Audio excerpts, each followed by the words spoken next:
Avant tout, on va dire bonjour à nos invités, la terminale S, et à Mouche Ndiaye aussi. Bon, aujourd'hui, comme on l'a préparé ces derniers jours, on va faire un exposé sur la problématique de l'existence d'une philosophie africaine. Mais avant tout, on va commencer par une petite pièce théâtrale. Bon, je vais laisser mes camarades de classe faire leurs entrées. Vous pouvez venir.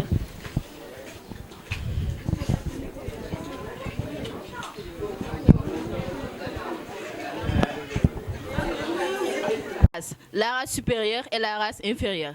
L'Afrique fait partie de la race inférieure, une race sans culture, sans civilisation, dont la nature diffère de la culture et qui ne fait que se soumettre sans poser de questions.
waaye yéen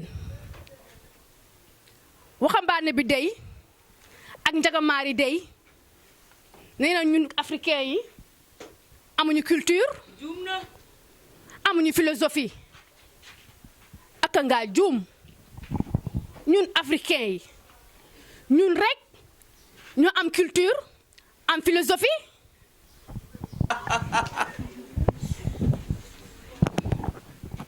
Mais franchement, vous êtes drôle. Pourquoi vous s'entêtez à vouloir vous attribuer une philosophie alors que l'Afrique, au final, ne dispose pas? Ils sont fiers. mooy na yaa ngi juum xanaa xamoon nit boo ko bëggee xam danga koy laaj ci ay maamam. Pardon, je ne comprends pas ce que vous voulez dire. Êtes-vous en train de m'insulter? Alors, en français, ça donne quoi? yaa gën a xam li ma la wax man l'Afrique a toujours eu des réalités qui lui sont propres. La philosophie a toujours existé en Afrique.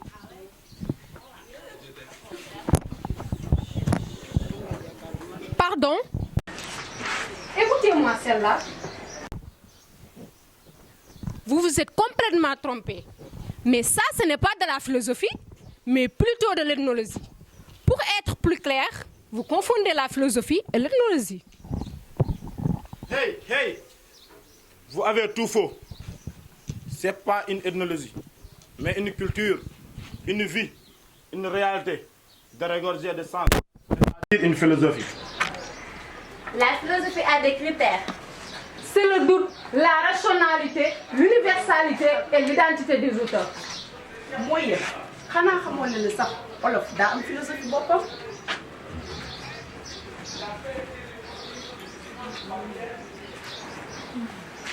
te du yéen nee ngeen bëggoon a dégg olof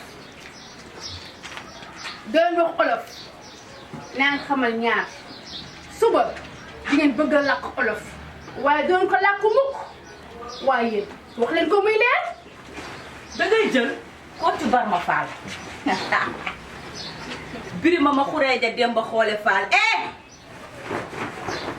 Kocc nee na bu ma naree dee ci àll na ma gaynde dàq ji ba rey da ngay dem ba Siin fekk fa Léopold Sédar Senghor mi ne chaque touffe d'herbe cache un ennemi dem ba Rwanda nag fekk fa Alexis Kagame daagu ndànk dem ba Belgique sa dëkk Tampers. ay boo fàttee Cheikh Anta Diop moom mi ne lu mu wax formez-vous Armez-vous de science et arrachez votre patrimoine culturel.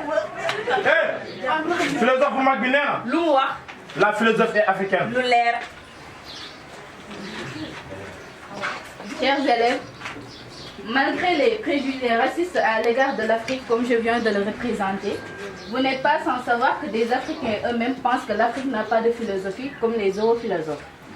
Et à côté, il y en a qui pensent que l'Afrique a bel et bien une philosophie et que la philosophie elle-même, elle est africaine comme les ethnophilosophes, comme Cheikh Anta Diop, comme nous le connaissons tous. Aujourd'hui, ça sera le principal thème de notre exposé et nous vous sollicitons votre attention tous pour que ça puisse se dérouler convenablement. Merci.